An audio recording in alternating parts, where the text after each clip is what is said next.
अलैकुम रात पोर असे सबक शादरा शरीफ वुच आज अमिक सवाल करें सवाल जवाब लिखियो राजवीर कत तमुक जवाब राजवीर सूबह जमुक बोड़ इलाक। सवाल नंबर 2 शादरा शरीफ कम बापत मशहूर। जवाब शादरा शरीफ ज़ायरन हंद बापत दोह रात लंगर चलान। यह आस्थान सरसी रियासतस मज मशहूर और जियारत खतर मुख्तलिफ अकीदन हंद लूक तरफातों पे वातान।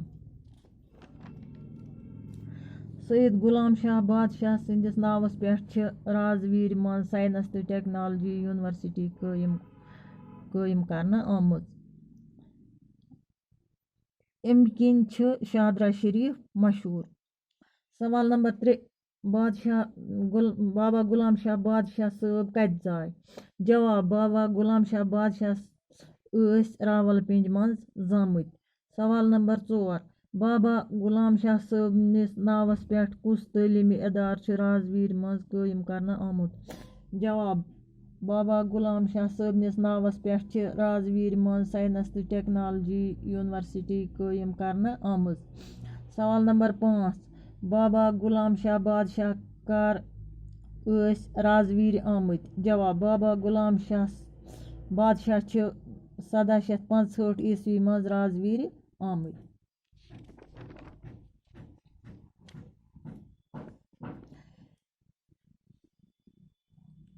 गोडनिक सवाल पार्ट वुच दुयम सवाल।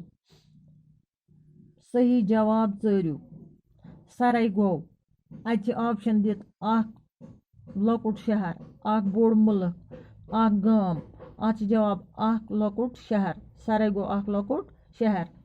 दुयम किलोमीटर गो 500 मीटर 100 मीटर 1000 मीटर अत 1000 मीटर जवाब।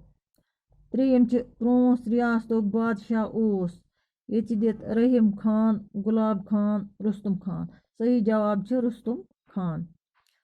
चूरिम बाबा गुलाम शाह साहब सपद रहमत हक 1906 ईस्वी मज 1806 ईस्वी मज 2006 ईस्वी मज।